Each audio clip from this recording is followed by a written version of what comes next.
Intros, man.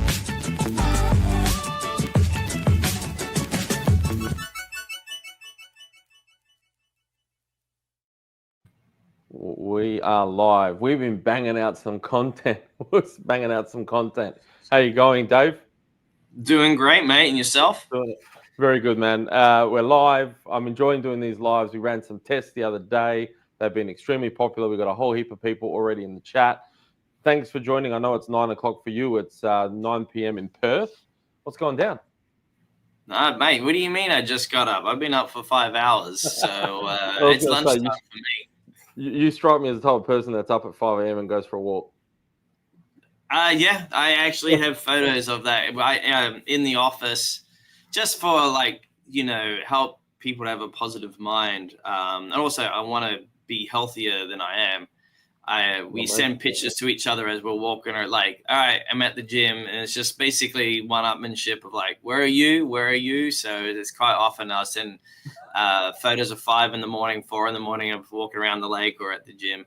So that's what we do. I like what Jamie Burchell, Retro Ralph, and Kale from Electric Bat, they connect their Apple Watches so they can all hold each other accountable for their fitness. That's good. That's actually a really good idea. Yeah, I was thinking. I haven't got an Apple Watch yet. I just think I'll get paranoid because I'll be watching my heartbeat. You know, being in the pinball industry, it's like I'm having a heart attack. Oh no, I'm not. I'm good. We got a few people in the chat. We got Don from Don's Pinball Podcasts, and he goes, look at the Aussies. There is 2 Aussies in the chat. Aussie. We've got Wayne Gillard. We know Wayne Gillard. Obviously, he sells your Labyrinth and your Dunes over in Australia. Wayne, how are you, buddy? Wayne. We have got Andrew. Say hello to Andrew. I'm not going to go through everybody because... And we've got a fellow Perthite, Shane. Shane lives in Perth as well. I have family in Perth now, so I just found that out. Yeah, I got family in Perth. So whereabouts? You know, live there. I have no idea. Oh wow, there you go. Me and Dave were just talking about this, Don. We said I'm sure people will pick his background apart and wonder, like, is there any Easter eggs? Dude, actually, so I don't know if I already told the story, but that is pulled from the same cast as from the movies. Oh, wow. Tales from the Crypt. So a friend of mine, I was looking to him to do some sculpt work for the company back starting out, and he fell off the planet. He was looking forward to doing it, and he just fell off the planet Earth. This is obviously during COVID and whatever not. Yeah. And all of a sudden, this box turned up at my house, and my kid picked it up, my youngest one. And it was like, what is it, Dad? It's like, I have no idea. Open it up. And he literally opened it up with the Crypt Keeper looking at it. And he's just like, Dad!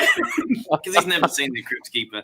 So it's like, oh, and it was actually Valentine's. It was Valentine's Day. So what an awesome Valentine present that is. So I've got John in the chat. So John did say, thank you very much for organising his June. It's going to make it in time for his wife's party. So he's wrapped. He's really looking forward to it. So big thank you from him.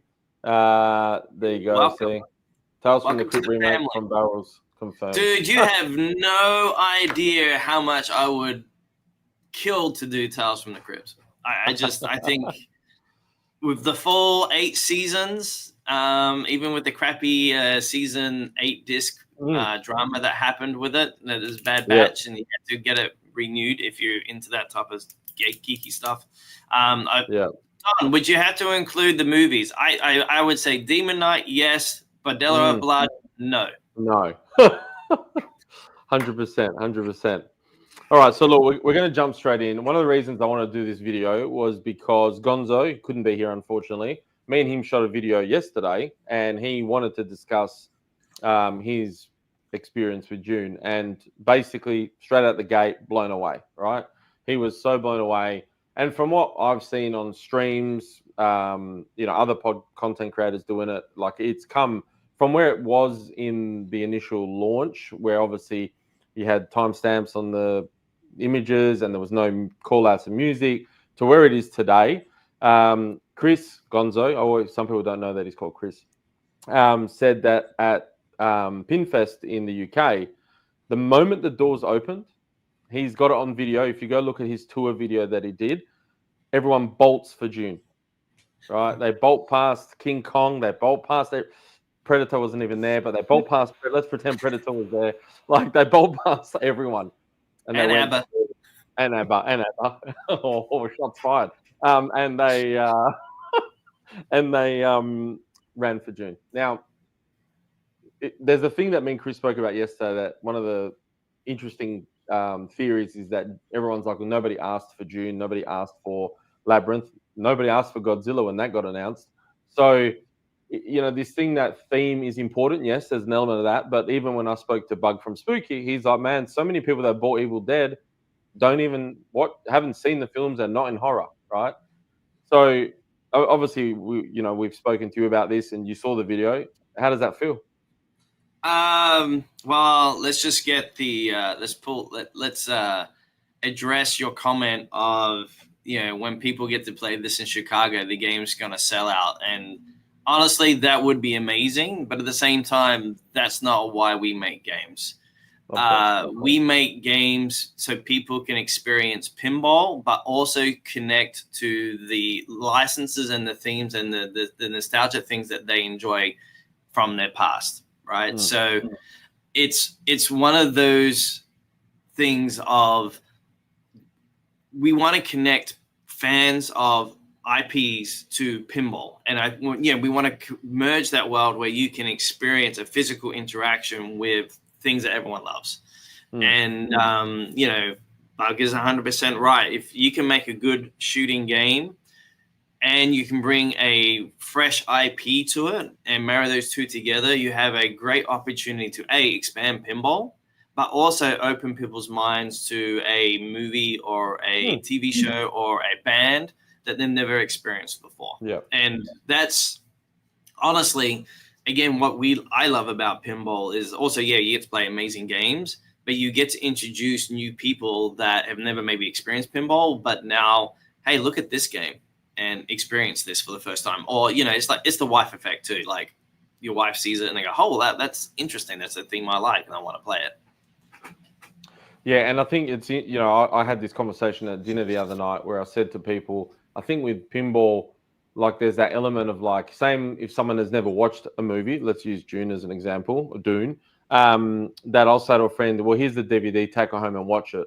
And he watches it and they'll go, oh, wow, that was amazing. But he didn't even know. The first one came out years ago, right? So there's that same thing with pinball. People go, okay, well, I don't know the theme, but let me try the game.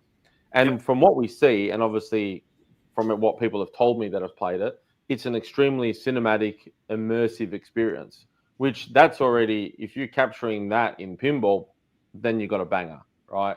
And I think you guys have nailed that from everything. And especially now with Jeff on board from Dirty Pool Pinball, he's just such a passionate dude when it comes to sound effects and the call outs, especially the lady that does the call outs. I can't remember her name, sorry, but Tara Strong. That's it. Her voice is really kind of mesmerizing and captivating at the same time. So that tying all that in, man, it's just like, and Chris loved it so much that he, within like the first 10 minutes, he's like, I'm buying one, and he ordered one.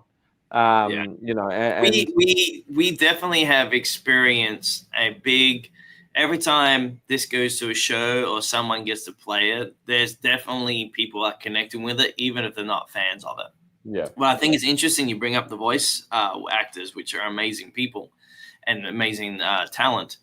Is there's actually people who play the game we actually may, and Eric will probably crucify me if he's watching this, that we actually may be doing an adjustment where you can have a percentage of callouts, because playing it with, say, for example, just the movie callouts, because we had movie callouts throughout the whole game. It creates an intensity that you really are a part of that world. So I thought it was really interesting, like, people wanted more call-outs, which we always were planning to do. But when people got to hear the soundtrack and the sound effects just as your own experience, people were mesmerized by it, Dune Mountain, damn right. He's obsessed with amusement. I reckon Don should just stop being a doctor and go work at Disney. That's his retirement. Come on now. It is. So yeah, there is a couple in Australia that have been flown in. Wayne is Mhm. going to have one at Pinfest in Sydney with Newcastle. So yeah, And a that will be container cool. will be on its way. And the container's on its way down under. So yeah, look, I think there was a bit of criticism at the beginning. If we strip the layers back and we start from the beginning, obviously the launch was rushed a little bit in relation to whatever happened. We don't need to get into that, but obviously content creators came out. There wasn't much in the game at the time, and then as usual, people jump the gun and go, "We didn't ask for this. This is woeful," right? And then what are we now? Hang on. So let's back up on that. They actually were saying that before the game was even launched. Well, that's true too. So there was already a campaign of who wants this? Who wants this? Yeah. When you look at the marketing demographic of IPs, so when we do licensing, we are literally looking 3 to 4 years out from what we're going to be doing. I mean, we already have a roadmap that goes out to 2030. Okay. Wow. So when you're looking at IPs, you are looking at the pinball demographic, you're looking at the IP demographic, and you're looking for that crossover, right? Yep. If you look at the Dune IP itself, from books, old movie, TV series, new movies, that pinball demographic is majority male. Yep. 45 to 60. It is the perfect pinball demo that you can point on. Is it nostalgic? Maybe not. But it is kind of nostalgic because it was around before Star Wars. There's the major influence for a lot of science fiction films and TV shows out there. It is kind of almost the grandfather video game. Oh, dude, the RTS back in the 90s. I played that to death, me and playing Dune and Doom, So I was just taking me back to the 90s, man. I just played my 386 on my Amiga. That was the life.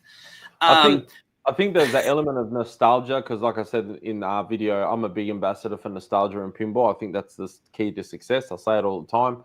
But there is that element that Dune probably just was on that cusp where the movie came out like nostalgia can be anywhere from 2000 under, I always say, right? And I think Dune is probably just that little bit out of that 80s, it just missed the cutoff, but it still is classified as nostalgia. It's just, I think people missed out because obviously Star Wars just came out of the gate and anything before that didn't really matter. Star Wars was so huge and they instantly realized, holy crap, we got to get Dune made into a movie. And they did that with David Lynch, giving that guy a budget that he got was insane. There's a great documentary and a lot of good podcasts about the making of that film. But it's just like it's always been there. And what I've actually recognized going through the marketing materials and the research on Dune is the people that are fans of Dune is they don't tear each other down. Like if you go to any other science fiction IP that's lasted a long period of time, you have pockets of fans that pull each other down because there's like, well, that's not my IP. That's not my version. That's not my version. The Dune fans love the books. That's obviously where it started. Love the old movie, even though how corny it is. Love the new movie. Love the TV series. Love the video games. Anything related to that IP, they actually universally usually celebrate it in one group, which is a very unusual because that doesn't usually happen.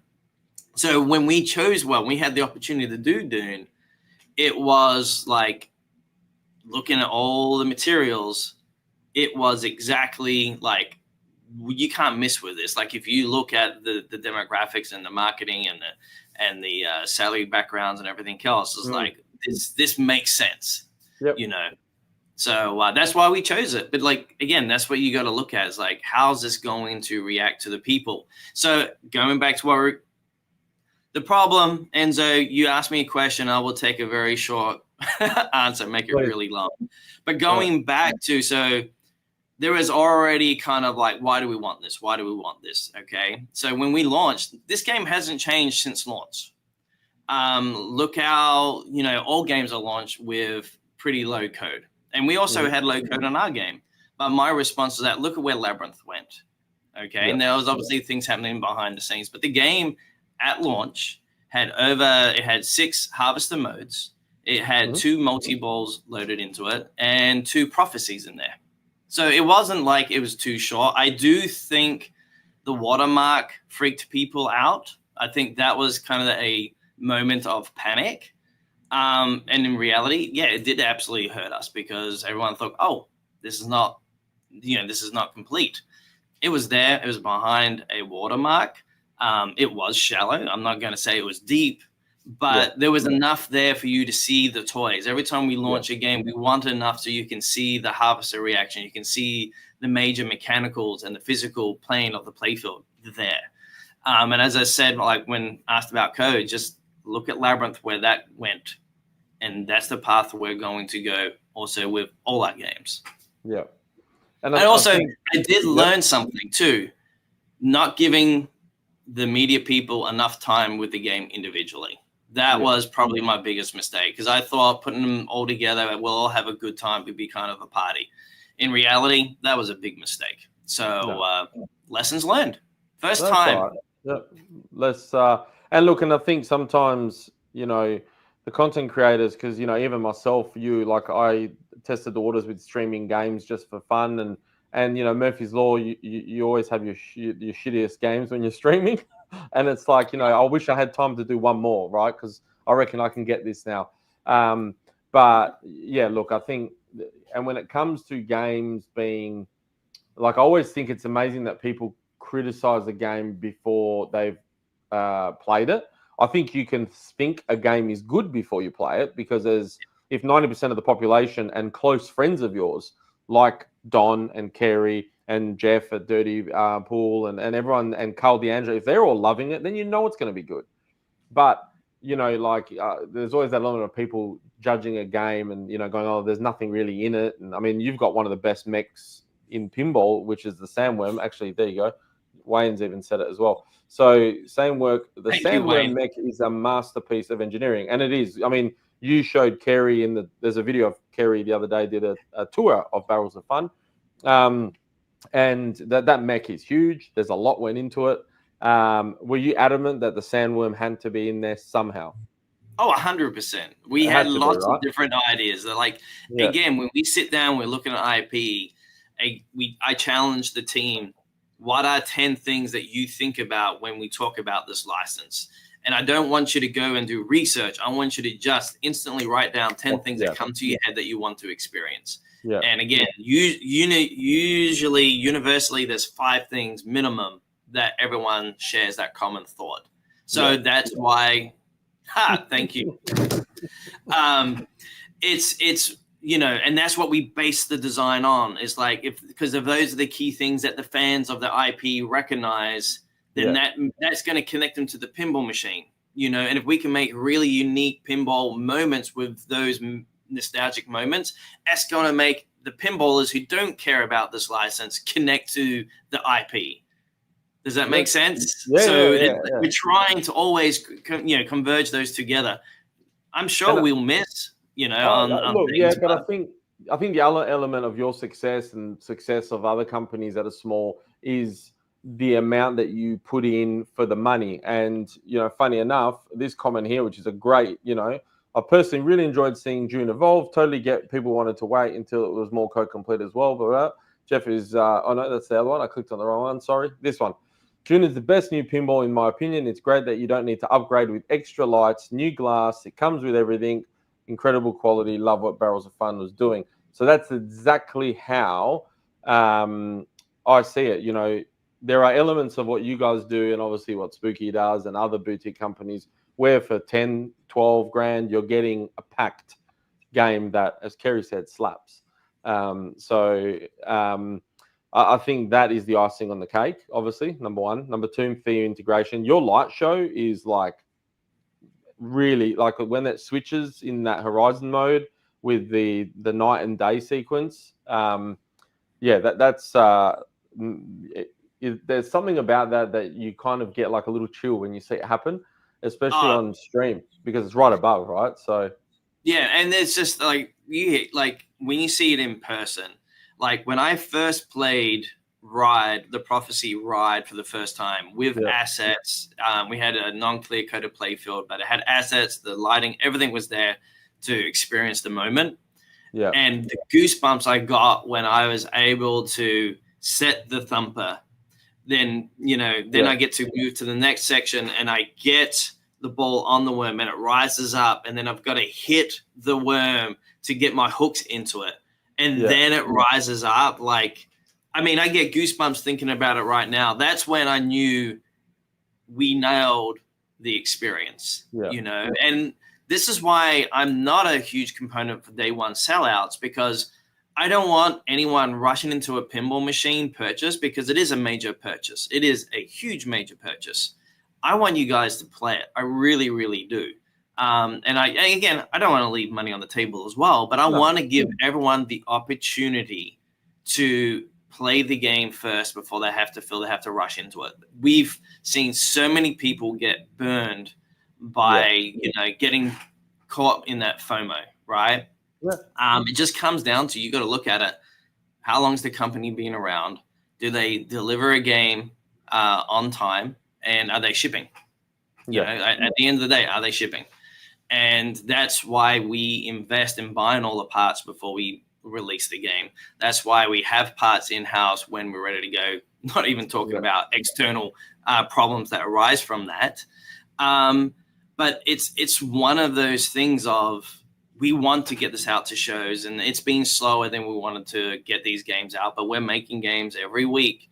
And again, when people invite people over to play it and they see, like I saw Kerry made a comment about the light show on those wireforms, it is absolutely mesmerizing. And when you guys see some of the mini wizard modes that we're doing right now, and how we have the light shows going off with that, even just as simple as the light show Eric put in there on Desert Power Multi-Ball, and if you fail to get the captured ball done, and how the light comes down around it to let you know that ball is going to get released from the fork, it is just, I mean, I'm so proud of the team that are doing to this. It is, we've learned so much from Labyrinth going into Dune. And I will tell you, even with the craziness that's happening in the world and the industry right now, I am so excited to what we're going to be able to do in the future. And that's not me teasing another game. That is just, I am so excited about what my team have already done and what we are doing.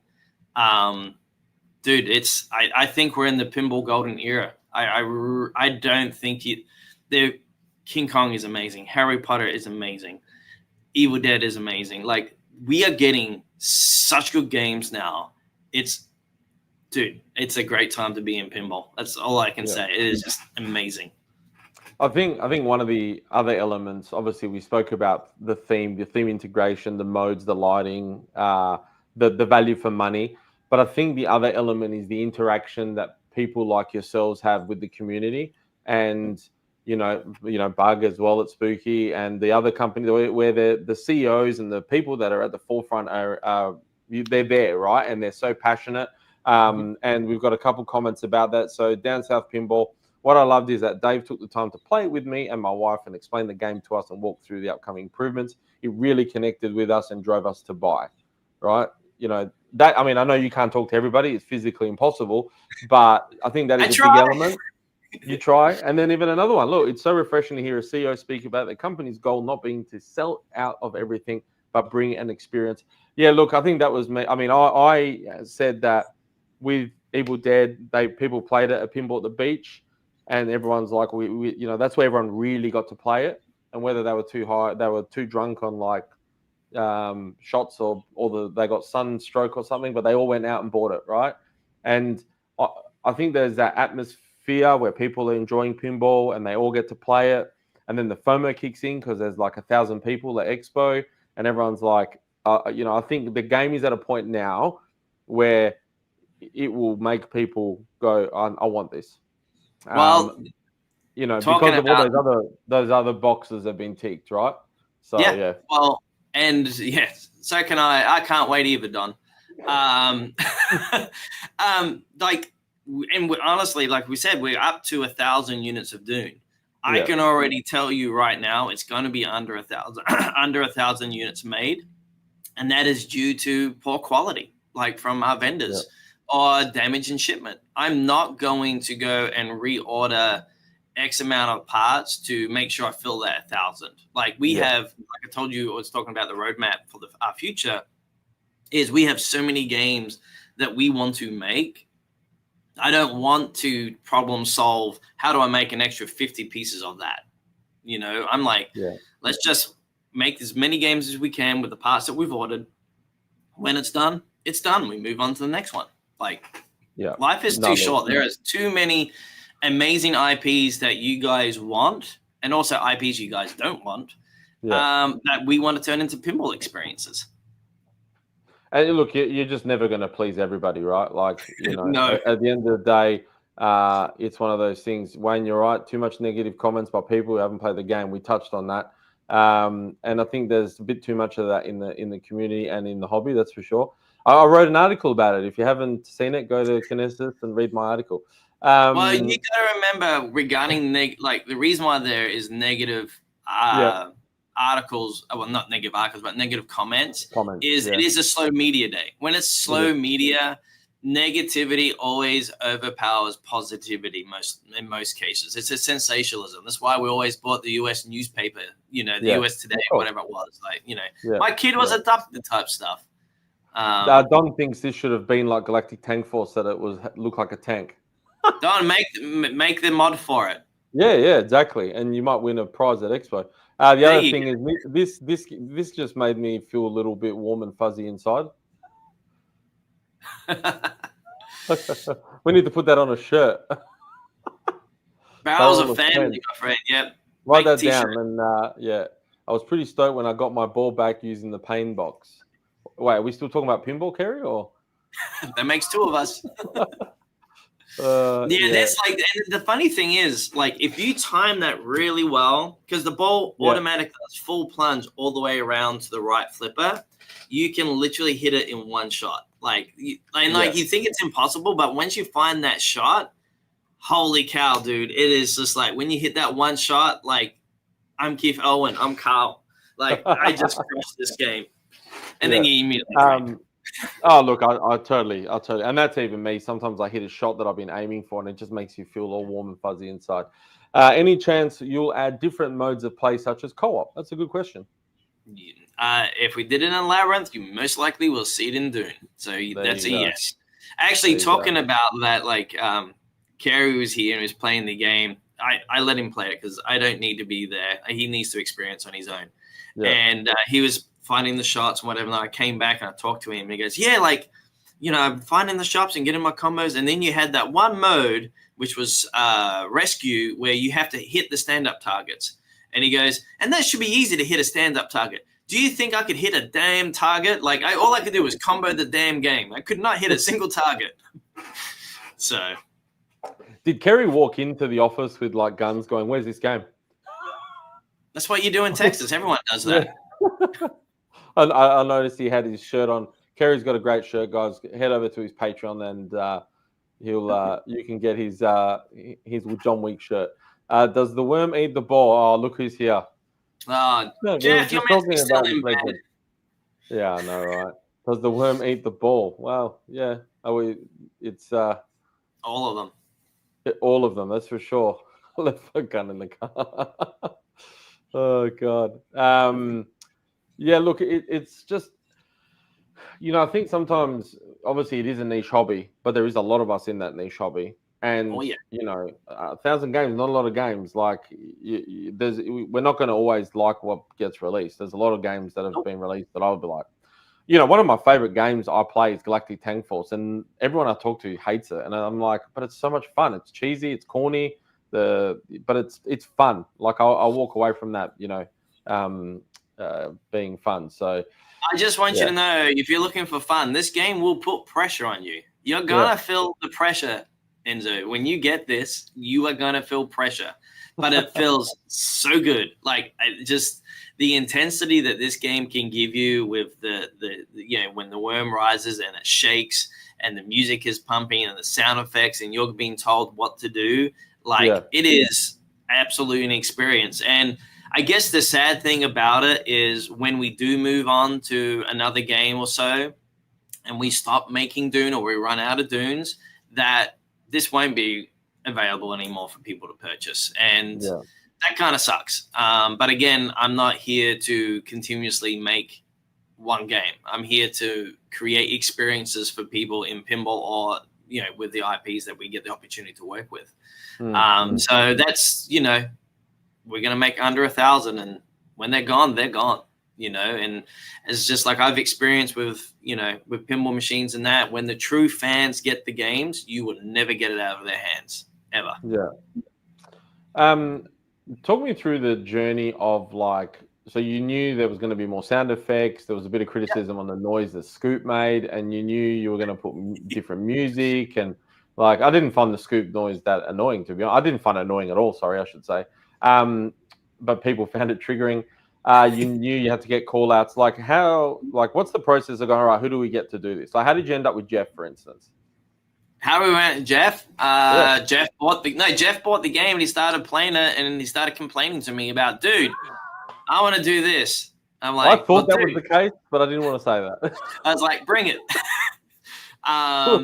Because we have the Hans Zimmer soundtrack.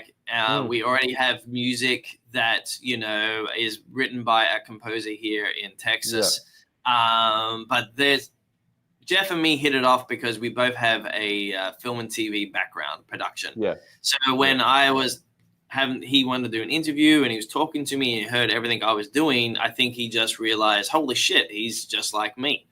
And I guess I shouldn't curse, but that's what I do. No, please. No. And I think he just related, he understands, and he understood the pressure I'm under to make this stuff happen. And I think, because he bought a Dune, he's part of the family, and he was like, let me help. Let me get involved, And we've gone back and forth. And Jeff, a wink to you. I'll take care of what I need to take care of for you today. Because there's no one in the office today, so I actually have time to get stuff done. But it's just he just wanted the opportunity, and I'm if no one gave me the opportunity to do what I've done throughout my whole life, I wouldn't be where I am today. So likewise, I've got to pass that forward. Yeah. And I got to say, Dirty Pool Pinball guys, if we've got 7,000 subscribers on the channel. I want you guys to head over to Dirty Pool Pinball. He's on YouTube. He's on Twitch. Jeff has an element to him that is extremely captivating. He's very down to earth. He's very real. He's extremely entertaining to watch. He's got all these cool dance moves he does, and he's got the little Japanese man in the bathtub that at first I thought, what the hell is that? And now I just can't get enough of the Japanese dude in the bathtub. But if I get upset if I don't see the Japanese dude in the bathtub, right? But Jeff is extremely unique at what he does in his streams. So everyone, I begging you to go over and like and subscribe Jeff's stuff, because he is a captivating dude and a very down to earth dude. So I'll stop shilling Jeff. People will think that we become lovers. So Kerry, music, the thumper in the sink with the Shakemoto Chef's Kiss. See, this is the thing. There are elements of certain games that I play that I just love the way the light interacts with the shaker motor that interacts with what just happened, right? So Jeff, he reckons I'm just complimenting because I want help building his rig. And that's not a euphemism. That's actually a streaming rig. I got all the parts and we'll buy you a Japanese sushi for your bathtub. Knowing the Australian government, that's probably illegal, unfortunately. So Jeff goes, here, order this stuff, and you can build the exact same rig as what me and Carl and whatever use. And it's all arrived. And obviously this company doesn't sell rigs, they just sell parts, right? And it's all arrived, and none of it means anything to me. And I said to Jeff, I was like, just tell me what's what, and I'll work it out. I was like, so a good, thank you, David. I couldn't be happier working on Dune with barrels. There you go. Thank you. And Kerry's basically just saying what I said. Once people play this at Expo, the doubters will understand. But I strongly recommend you have the ability to hear the game. The audio is very important. And I said this recently on the stream where one of the things that I heard was at Expo, there was some people that were actually handing out headphones because there was elements of Avatar, for instance, that were really captivating. And obviously with the JJPs, you got the headphone socket. And like, I think it's always, as much as those expos and festivals, they're a great experience, but the biggest downside is you just don't get to really be taken into the theme, right? So maybe we need one of those island boxes for Dune. Let's talk about if we bring Dune to Expo. Should we do a headphone jack, or should we try and create a room that people can step in? Because lighting is a big. I mean, you can see the lighting in a regular room, but when you experience with the lights out, I mean, I had the nicest compliment from Dr. John. He was like, "Holy crap! When we had no lights on and playing this game, like it's another level of an experience, right?" So my question is, how many Dunes should I bring to Expo? Let's open that to the crowd. How many should I bring? Look, I reckon people are going to say the more the merrier, because obviously you don't want to line up for too long. But I think there's an element you got to understand that you got to get them there, blah, blah, blah. I think you need to either have a tent, a room, lights off, and, at least, in my opinion, a minimum of 6 games. Minimum. 6 right? Dune.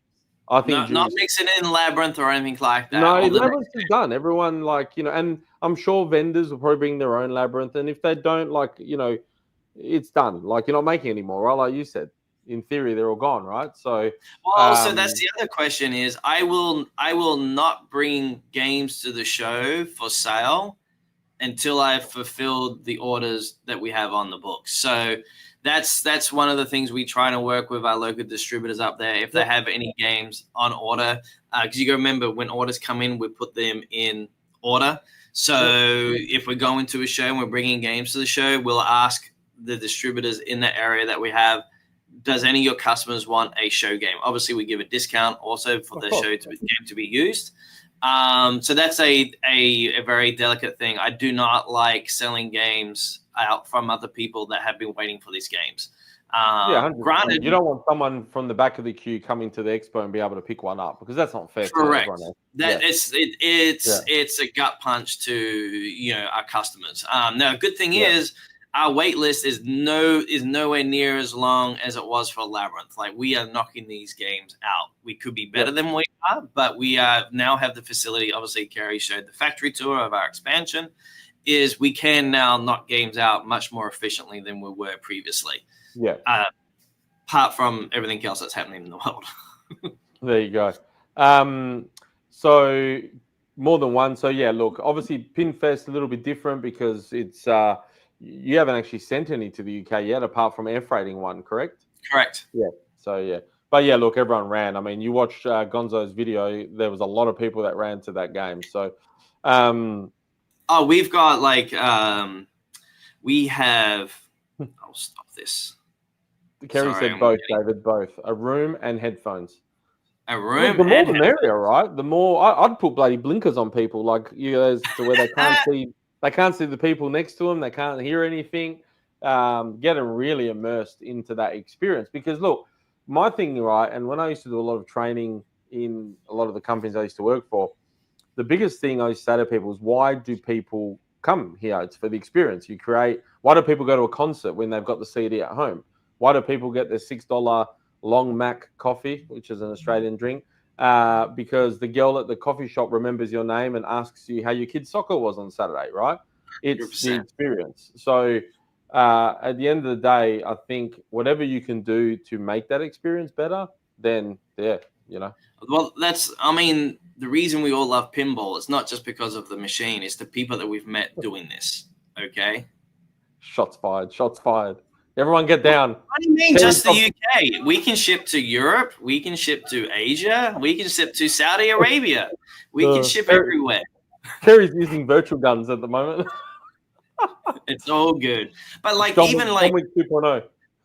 A good example is the UK Pinfest. Arcade Retro has now ordered more games because of people thing. And now to be honest, with everything going in the industry, with people with so many games, the industry is slow right now in sales across the board everywhere. I don't think there's a company that would say, that it's going crazy. I mean, Spooky's doing well because Evil Dead sold out because it's a good game. But the market is definitely slow. But again, so the distributors are a little bit apprehensive about buying games right now. But when they see people play the game for the first time, those orders are coming in, and it's just like even with Retro Arcade, it's like they ordered what they needed to order, and right after PinFest, it's like, okay, we're doing this many more now. And it just keeps coming. The more shows that we can get it to, the more people get to experience in people's homes or go to an arcade. Like the orders are coming in, and I hope people don't miss out. I really do, because when this game is gone, it's gone. And me and Retro Ralph are going to talk about this tomorrow. We were both huge fans and ambassadors of Avatar, JJP's Avatar, right? And I feel Mark Sidon was heavily not done by correctly, because the game only really got played at Expo. And I always said that game needed to go to every single mini show, mini whatever, to let more people play it, right? And I think that's the important part. Like the more people play it, the more shows you can get it at. Forget that your competitors at that show, maybe they've got a bigger stand, maybe you don't like the person that's running that show, whatever, right? And I think there's elements where pinball's meant to be fun. Let's get every Tom, Dick, and Harry playing that game, and let's get everyone buying that game. And I think you're right. There's an apprehensive behavior from distros, but also because they're always, a lot of them had to buy X amount of games. They're stuck with stock, but they're not stuck with boutique stock, though. Right? Nope. And that's the key. And I said it 2 months ago. Me and Gonzo did a live. I said the future for pinball for me is boutique companies, because I think that when maybe there's a change there's a change in the air. Maybe it's the little guys that maybe stepping up. Again, look, I mean, there's an element there where what's one of our most common things in Australia, sorry to cut you off there, is mum and pop stores, right? Like mum and pop stores are the ones that people support, and they're businesses that have been run by families, the families are there all the time, the owner's there, the owner's involved, and it's passionate people. So yeah, sorry, what were you saying? I don't remember, but you started making me think about the Tucker shop down the road, and it's like, man. Well, yeah, I know, right? What do I love to play? Oh, dude. So actually, first announcement here, because we're going to drop it today. We're going to have a new code update for Labyrinth. It's mainly just fixes and tweaks and so forth like that. Actually, a lot of stuff that we did in Dune is actually now going backwards into Labyrinth to make that even a better, more experience. And that actually comes from Jeff, Dirty Pool, is his audio experience regarding mixing and so forth. We actually created a whole new background audio leveling system based on his recommendations, which made a really big difference on Dune. Now copyrighted and trademarked and patented to Barrels of Fun. That we made it retroactive. We took it back into Labyrinth. So nice. If I just want to have fun, I will play Dune. If I want to sharpen my skills and really be challenged, Labyrinth is the game I go to, because Labyrinth makes you a better player. We made it way too hard. I had a lot of really good players play it, but when I saw kids play it for the first time, I realized we made it really, really difficult. Kicked my butt. It is a brutal game, but I promise you that game will make you a better player, period. Dune, you can have a little drink, you can still do really good at it, but it's still intense and it's still fun. Please make the puppet show pin. Absolutely original, right? Yeah, Muppets would be the awesome. Third-party licensing on that, like, gotta go get Mark Hamill, Alice Cooper. right. Yeah, like make your Muppets. Look, I was actually going to ask you this. I saw something in the comments about. Okay, so I'm still confused. I'm trying to get to Expo. In theory, right? So you're in Houston, Texas, right? Yes. People could just come there and play the game. Yeah, 100%. We have a lobby. That's the whole point of it. So you don't wait till Expo. Just take a. I mean, flights in the USA are pretty cheap. If you lived in New York, what does it cost to fly to Houston roughly? It depends. I mean, like I can get to Chicago now. It depends what airline you like to go. I mean, personally, I'll go One on that the doesn't cheapest. land. One that doesn't land upside down.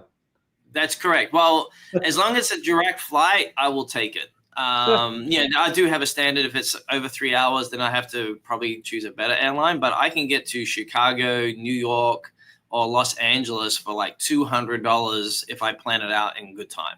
There you go. Andrew, where do you live? He's asking. He wants to go to Expo to play it. Yeah. So there's got to be somewhere close to him. Yeah, I'm sure there will be. Labyrinth isn't a bad game, but I really enjoy the way Dune shoots better. But I love the theme of Labyrinth more, obviously. Yeah, see, that's the thing. I get it as well. And I had that experience. A lot. Yep. Mind you, it makes the wives happy. We had Labyrinth at our Perth festival, and it won Game of the Show, and that had things like Pulp Fiction, Galactic Tank Force. We had the new Sterns. We had the new. We had no, we didn't have Avatar there, but we had Elton John. So there was like elements of. Actually, no, we didn't have Elton John. Anyway, there was new games there, but Labyrinth. Even though a lot of people that played it were younger families and a lot of females played it, actually. They all still, none of them kind of said anything negative because my chair was right there. You know, they didn't say, "Oh, they kicked my butt." They were just plotting along to the music. So distributors have always told me that we've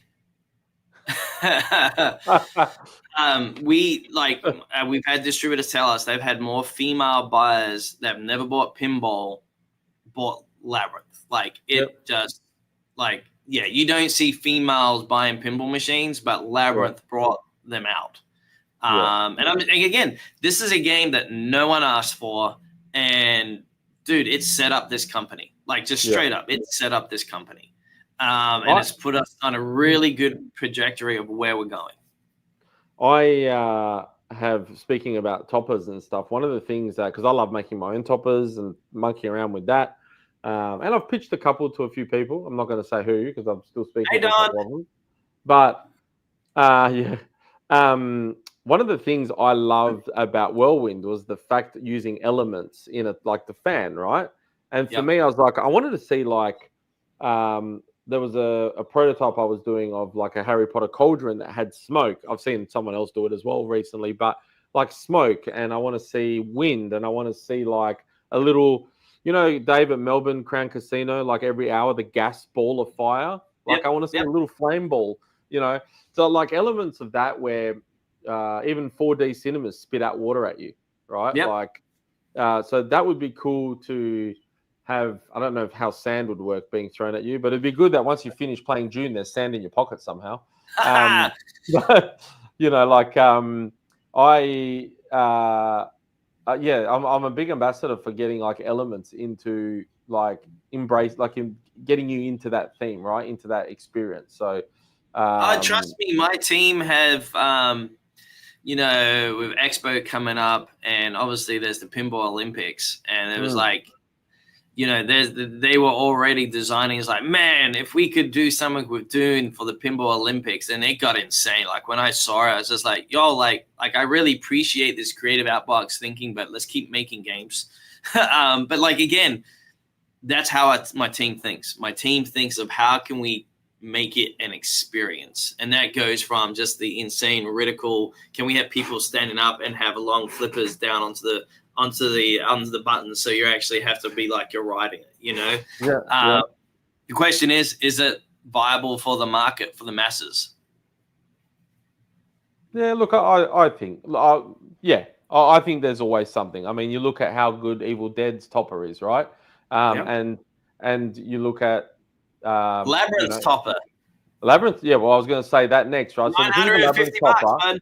Yeah. Well, yeah, that's right. Yeah. So the Labyrinth topper. So,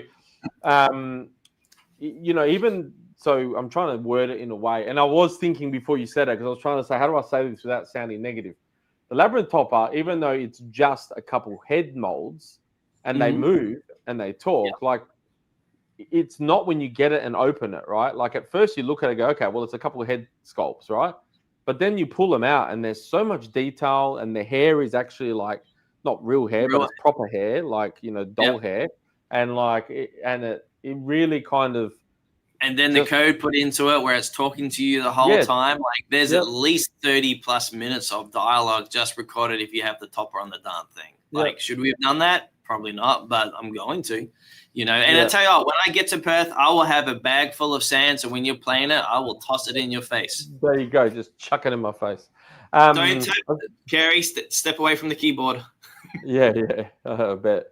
He's already there.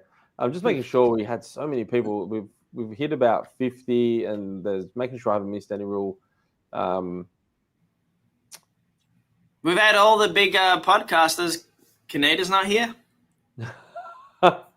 Positivity, mate. Positivity. Canada's just misunderstood, dude. He can be positive. He means well. He's just absolutely. He does it in a funny way. Passionate.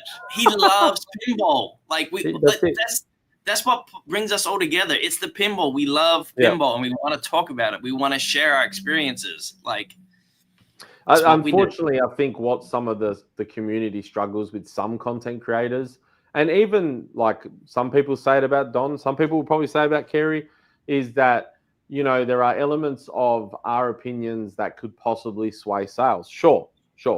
And I think you just got to be very careful. And in my letter that I wrote about positivity, was just being careful in how we deliver what we say, because you don't have to like a game. Canada doesn't have to like Dune, right? Let's just say that. But at the same time, there are still people that work at Barrels of Fun that need to be paid and have to feed their families, right? So you got to be very careful how you deliver certain things. But Chris will always go play a game, and then he's the first person. I'll give him his due. He's the first person to go, I was wrong. Like, he will admit that he was wrong, and he will go, I'll retract that, whatever it is, right? But he's just, it's a Here's the thing that this is what I expect from people. I expect people to be honest, talk about, just go in experience. If you don't like it, like just in general, like if Kerry didn't like Dune, I don't expect him to be nice about the game. Like, I want him to be genuine about it. But I will say that the so-called the pinball influencers, they can affect pinball sales. They absolutely can affect it. 100%. My thing is, get out there and try it, and it's going to be based on your experience. And that's the other thing. You can go to a location. I know that there's Labyrinths out in the world in location that probably has still code from launch and has never been updated. But we can't control it. Once it leaves here, we can't control that. We try to work with locations to make sure that games are where they need to be. If we hear about it, honestly, if we hear or read that a game on a location isn't doing well, we will personally, 9 out of 10 times, reach out and find out how we can help them out. Because there's nothing worse than a bad experience on a game that we can't control. That includes lemons. Like, we do make games that do not work properly, and we need to bring them back and get them back up and running where they need to be. Yep. And look, and that's the other thing where one thing I love about you, Dave, is you're not shy of touching that, because there's that element of like sending it home, you're relying on someone that maybe has never even put a pinball together. They maybe have left the legs. Multiple times I've had phone calls. Yeah, right. There's that. And then you're also relying on arcade people to do the right thing and maintain the game. And if they don't maintain the game, or they've accidentally stuffed something up, or they didn't remove the foam from the packaging, I'm looking at you, Don, that they could stuff something up. But then, like you said, there are elements, and I think I'll say it because it's on YouTube. People probably have heard it and seen it. Kale from Electric Bat had some issues with his that you helped him with and stuff. And there's no point of like turning a blind eye to it, because it doesn't solve, because maybe there's something that someone on the production line that day just missed. You just don't know, right? Dude, it's all man-made, We have 30 people here working every day, and we can't get better unless we know about the problems out in the field, right? 100%. And we got to 100% own that. And like, if everyone's just nice to us, which is nice, don't get me wrong, we're not going to get better, and we're not going to fix the problems. It's just like, as I tell my employees here, if you're having problems, you need to come and tell me. There's no point going around talking to other employees about if you're unhappy or something like that. You need to come to me so I can help you out. My job is to empower people around me to be the best they can be. And let's be honest, when we never have 100% day where we're fantastic. And that's why you got to rely on each other and my distributors and my locations and my people, the family that own our games. Like, communicate with us, register your game so we know and take care of you, because you guys put an investment in us, and I'm going to make sure you get taken care of within reason, of course. But it's just like, we are sharing something really, really special at this moment in pinball. And I want to do this for the rest of my life. I want to, not right now, I want to die at this desk, right? I want to keep doing this until I cannot do it anymore.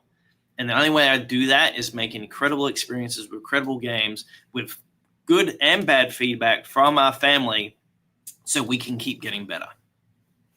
Yep. I'm reading some of the comments. A lot of people saying, play it before you buy. Play before you buy, and if you can't play it because of whatever, go to a source that you can trust. And like I said at the beginning of the stream, I already know that Dune's good because Jeff says it's good. Carl says it's good. Gonzo said it's good. Kerry said it's good. And that's enough for me, right? I'm waiting for Kerry's real video. Let's be honest, he may change his mind down the road. But again, I just expect honesty. That is it, and just, I just look forward to it. Again, my only issue is like, the further we ship it away and the more potential it's in hands of people that don't know how to handle a pinball machine. Yeah, that's a scary proposition. I love that. I love it.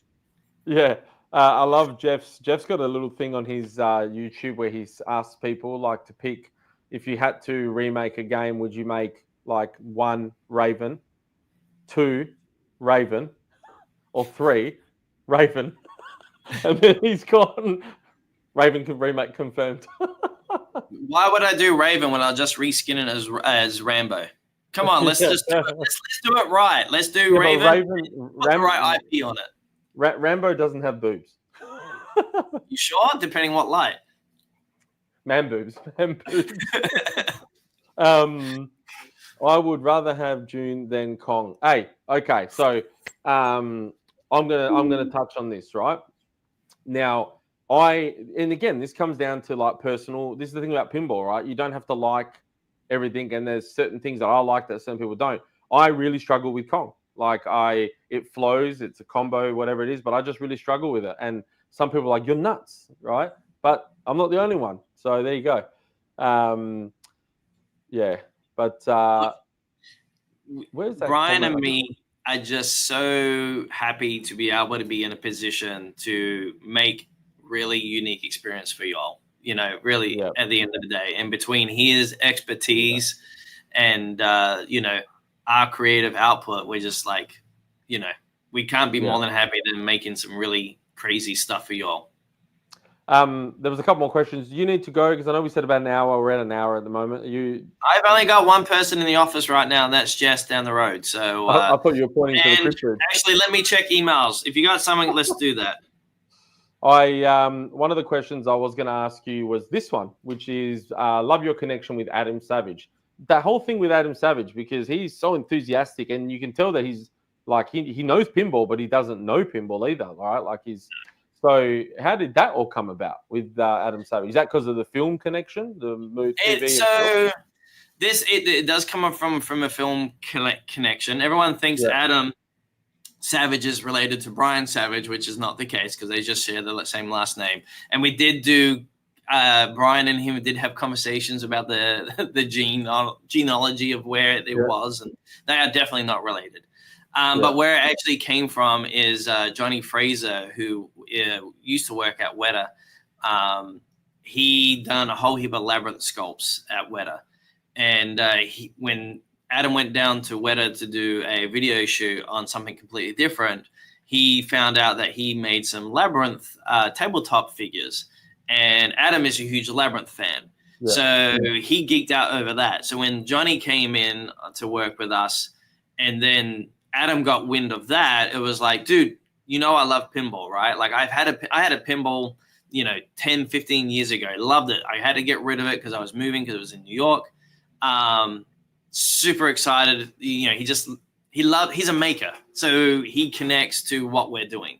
Yeah. And then when we brought up to him, like, this is what we're doing, it was like, how do I get involved? Like, I want to see this, because this is a product. It's like a film production. It involves electrical, mechanical, creative. It has all the disciplines of what filmmaking is, and just a maker. And when we said, hey, how do you want to do this? And he goes, dude, let's just bring it to the show.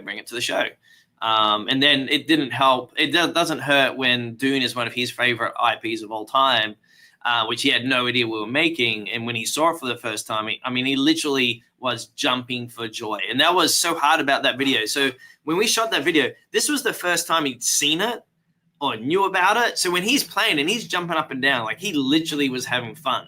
And the floor is it's an old warehouse, so it has a suspended wood floor. And like, that was the worst decision, because the whole game would just be bouncing. I'm like, oh boy, this is going to make us look like we suck. Well, I do suck playing pinball, but that's the connection. It's just, he is extremely passionate about making things. And when you look at a pinball, it's the ultimate maker toy, really, at the end of the day. No, that's true. I mean, that's a really valid point.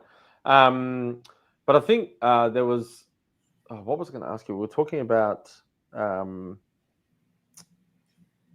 so like, even with Adam's reaction, right? Like, obviously there's certain people that absolutely love this theme. And I remember just laughing and at like Joel and Jared. So when Flipping Out was streaming, and Jared is like this encyclopedia of Dune, like, and you don't expect it, right? Because the guy's I did not expect. I thought he would be like the guy that would tell you everything about like Fast and Furious. Right? Yes. I did not expect him to be the guy that told me everything about Dune, and he knows his shit, right? Like, I'm scared of the level of what he knew about Dune. So like, I think Jared, I got a feeling that he is probably picking our licenses, because how do we pick two of his most favorite themes in a row?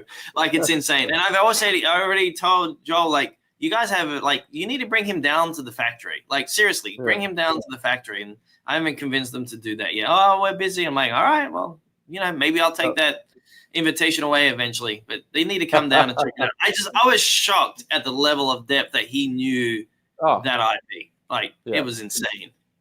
But again, that just shows you that there are people out there that would ask. The same way that people would love a Blade Runner game, and people would love a Fifth Element. For me, is one that surprised it never got made even back then. I mean, there's a Godzilla 98 game, for Christ's sake, that someone made. So, and that was a terrible Godzilla film. But it was that bad that it was good, if that makes sense.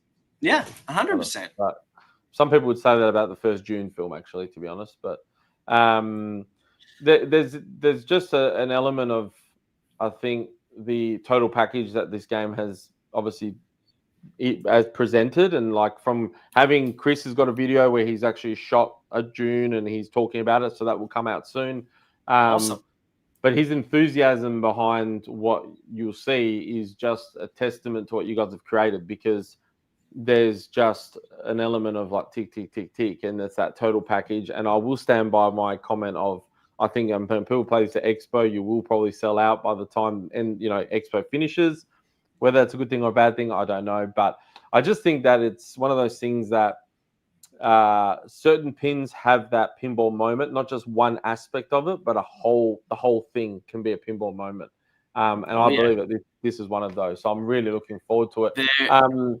Kerry said that, and we don't have to end, obviously, if you want to discuss anything else, we can. But he said, before we do, I have to poke you for here it is. Before the stream ends, make David give us a tease for the next title for Barrels of Fun. Next tease? I think you guys are pumping. Like, we're already 4 months in, right? It's 4 months since June was announced. About 4 months, yeah. Yeah, about 3 months, Got a pretty good memory. April 23rd, right? I don't remember that one. So, before you know it's going to be a year. I mean, you guys obviously historically are doing like one a year, right? That's the aim, and you know, I'm sure that we'll probably see your game probably sooner. If June does that well, there's no reason why you probably wouldn't, and if you're ready, why you wouldn't come forward, I guess. But so when the game is ready, you will see. That's literally what it will come down to. And here's the thing: the space that we have. If we still have orders to fulfill for Dune and Game 3 is ready to roll, we can do that. So we don't have to wait until a game has completely run its path. Honestly, the best thing we can do is actually have an overlap because that allows us to train our people on the line, because a startup to manufacturing is actually a very slow process because you got to take your time with the QC. So it's one of those things of you will see it when it's done. And, you know, my question is like, are we going to get crucified on low code again? You know, probably. That's the question. Like, you know, there's only 3 companies out there that when they announce the title, they're shipping the game. So, you know, is that a bad thing or a good thing? Because, you know, do you want to see a game and then wait for it to, you know, ramp up to production? I don't know. That's an interesting question. You know, something interesting is like when people like here in Australia, we with Stern titles, we get them every 3 months. That's a different beast altogether. But with boutique companies, we tend to get like nearly a year before the game, from when it was announced to like Evil Dead will hit Australian shores like first week of October probably now, and the new game will get released in December. So like, you know, we're very close to so, you know, everyone's like watching these games, you know, and then the rumors start of their next title. And then people are like, oh, do I buy the next one? Do I wait? So there is that element. I totally agree, right? But I think if people know what you're offering is great, and everyone's saying good things about June and good things about whatever, then I think people would still buy even if there was another game, right? Because, I just think there's always a theme that certain people won't buy and certain people will. That's, you know, and so, but that's not necessarily true either, because we've had people that didn't want to buy Labyrinth, bought a Dune, and when they experienced Dune for about a week, they're like, can you get us a Labyrinth? And we send them a Labyrinth. Like, that's, you know, it's the matter of people just, they got to created the credibility. They when they see the build quality and the care and attention that we're doing and our customer service, it creates like the trust. Again, even though we have over 10 years of experience inside the pinball industry, we are still a relatively new company in most people's eyes. And considering the scandals and the crap that's gone in the industry, we've got to earn that trust. But every game we launch builds on that trust, you know, and, you know, when you release another title, the other title usually gets more sales because people experience back and forth that they want to experience that again and again. And that's one thing I do want to close the window down. This is why we do earmark games for Europe and Australia early, because if I can get a game to RS Pinball, Freddie, Dr. John and Wayne, like I want people to experience it before they have to commit to, you know, buying the game sight unseen. Like it's not easy. And I'm an Australian, so I know what it's like to have to wait for games. And I don't want to do that. And if I could close that, if I could do a worldwide launch at once, that would be awesome. But also, you know, financially, that would be a pretty big move. But, you know, that's just not viable for a small company like ours. But that doesn't mean we can't get to a point where we can make sure everyone gets to experience the game before it hypothetically sells out. I mean, sellouts are good, don't get me wrong, but that's not what we want to be. We want everyone to play the game, see it for yourself, experience it. When you've done that, you're gonna buy it. If not, we'll get you on the next one. So I'm gonna ask something in a sec, but there's an interesting question here from Jason.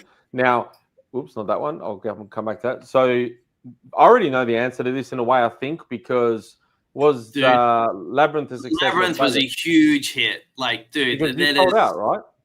Well, no. So we do have like 60 games. If you looked in Kerry's video, there's actually they're on the wall. They're already made, sitting there, ready to go. We are selling games usually 1 or 2 a week.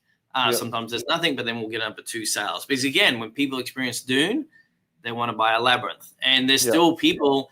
We had a lady literally 4 weeks ago call, because I shouldn't say that. We had a lady call in, and she goes, I just discovered there's a Labyrinth pinball machine. And she discovered it on the Labyrinth fan club. And she's like, I need this game. Like, I experienced pinball when I was 8 years old with my dad, and this IP means a lot to me, and it's in a pinball form, and it just reminds me of my dad and stuff. I want it. It was a Saturday night, 5:30 at the night. I was in the middle of the road with my family, coming back from groceries. We walked her through the process of registering herself on the website. She bought the game. It got shipped out to her to San Jose, California.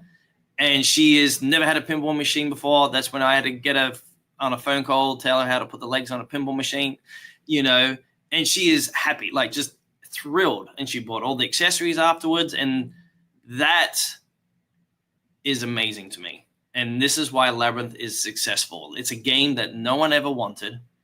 We made it a pinball moment, and the game is the bedrock of this company. And I mean, even I must have misunderstood the video Kerry did. I thought the 60 that you had were going out to distros, but even at 60, you still did like 1,000 games, right? In total? 1,004 total games will exist. Right. So it was up to 1,100 pieces. Due to quality issues, we're only making 1,004.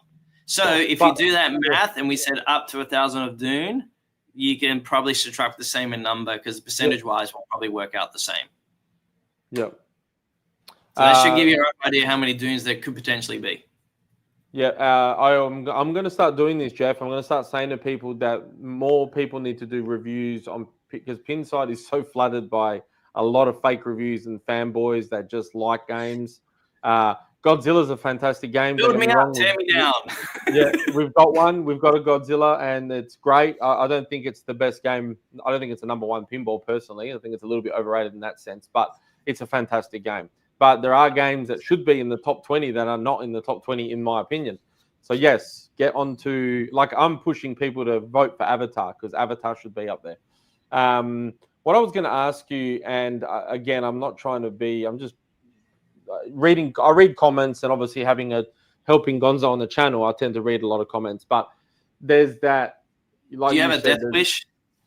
Well, man, unfortunately, in what I do, whether it's this hobby or my business, or there's always a target on your back sometimes. Hey, it's it comes with the territory. It's the good looks, personally, I think, but anyway. So there is a lot of people that will, like you said earlier, all the controversy that there's been of companies that were startups that didn't work out, that took everyone's money. Then there was our fellow Australian that we won't mention, that obviously that was, I think, probably mismanagement and COVID that hurt him. I don't think he was out there to take people's money and close and whatnot. I think it was just bad management. But there's that element of, like, when you have a new company and they're in this ginormous facility straight away, and like, have you seen that type of feedback where people are kind of questioning, how do we think this company is going to survive, right? Because it's new. Yeah, and it's not fair to judge you because of everyone else either, right? That's the thing. Well, but that's the reason why we started this company, was we saw what was happening to collectors, including myself. I've lost money in pinball companies, like not investing, but buying a pre-order. Okay. Who? Actually, my very first time was Predator. Like, I love Predator. You have no idea how much I would love to do that IP. In fact, if I ever did get the IP, because there is a Excel sheet out there of all the people that lost money on it, I swear, if I got that IP, I would give a credit of what they paid towards Predator if I got that IP. Like, I would take that $250 off the bat. When you say they lost money on Predator, what are you referring to? Sorry. So there was pre-orders for Predator. So when Predator came out, it was just a homebrew. Everyone said, take my money. Yeah. They were like, including myself. And they said, oh, crap, we can make this game commercially viable. So it was, I think, a $250 deposit. And they were off to the races to make this game. Yes, that's right. Yeah. I was in that pool. I was totally in that. Like, what year I wanted was to be involved in that. 2013, I think it is. Yep. and I lost money on that.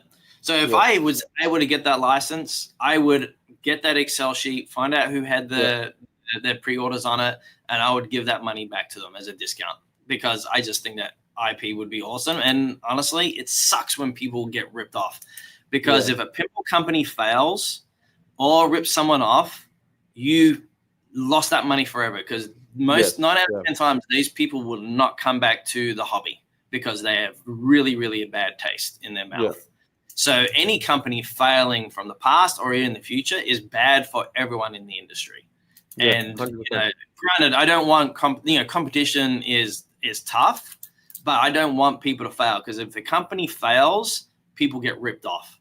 And that's why we invest our money into future games, so we're not using pre-order money to fund the next game. It's just fundamentally that's wrong, and maybe that's what makes me a collector more of a business owner.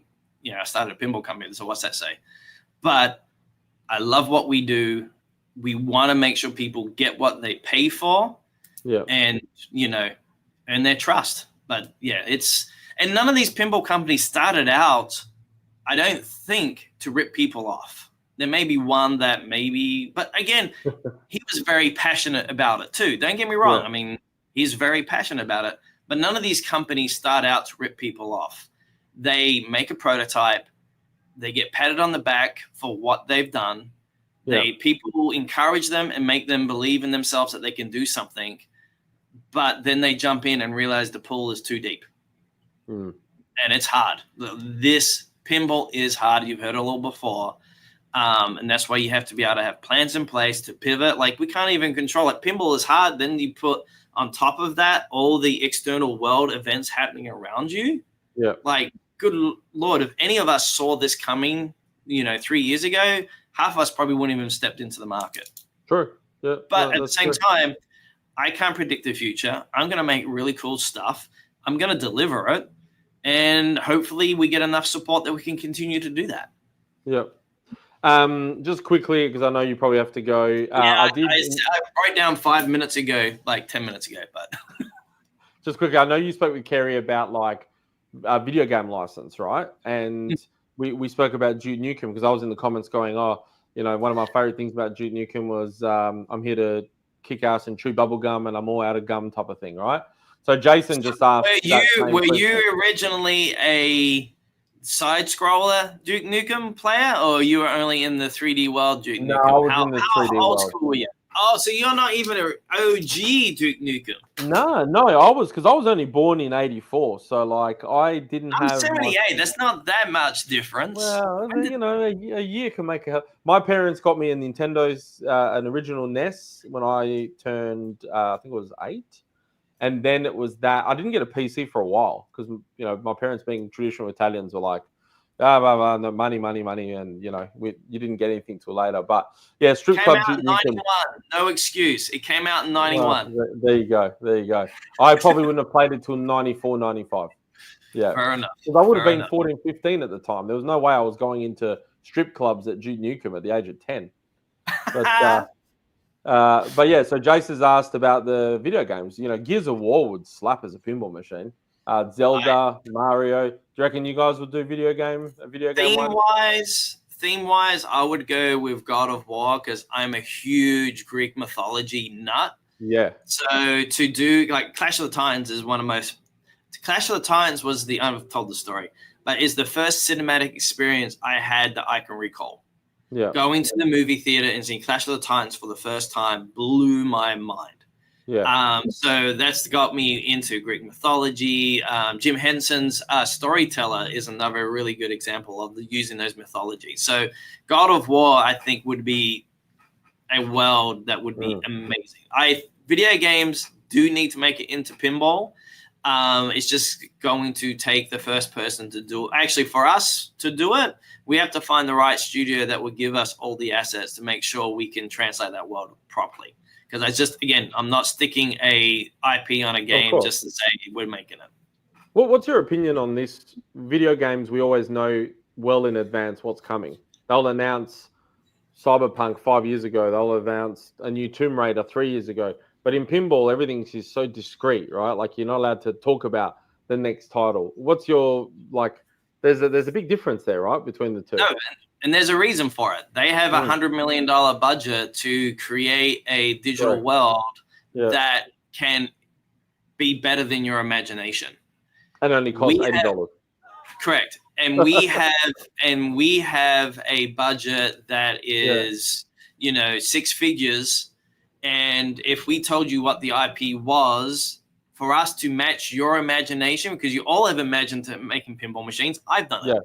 Yeah. You're going to create something in your head that's probably going to be better than we could ever make or even afford to do in production. Yeah. So the reason for the secrecy is, and the thing is, like, I'm a big fan of Christmas and being surprised. So the whole point is, if I can release a game that you guys don't know about, I can capture your imagination. If I let you dream about it for a year to 2 years, it's going to be really hard for me to capture your imagination. Correct. Yeah. And then someone will do a bigger and better RP. 100%. Yeah. In such a niche market. So that Christmas vacation confirmed. Bring it. Look, I'll let you go, man. I know you got to go. Thank you very much. Any hints for the next game? Are we going to get something?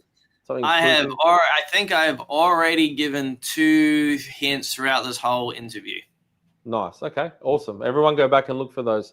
Look, thank you very much, man. I can't wait to you guys to see Gonzo's video about Dune. I can't wait to play Dune. And we will, let's see how everyone reacts at Expo. Well, hey, maybe it sells out before then. Now that you said it's going to sell out at Expo, do people want to miss the boat? But all I can say is if you come down to Houston to play, if you're in Houston or Texas, come and play the game. Go and find a location. If it's not working correctly, let my customer, service know here at the company. We'll actually reach out because, again, we do believe Brian and me have made a game that is very unique, and you got to give it a try. That's all I ask. Just give it a go. That's it. All right, guys. Thank you very much, and I hope you guys are loving the lives. I'm loving interacting with the public and bouncing off questions and ideas, and it's a lot of fun. So thank you very much, guys.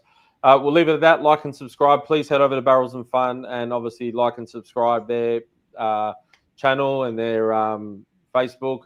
Dirty Pool Pinball, please, I'm imploring you to go like and subscribe. And also Sterling Martin, the Pinball Studio. There's a new podcast. There you go. All right.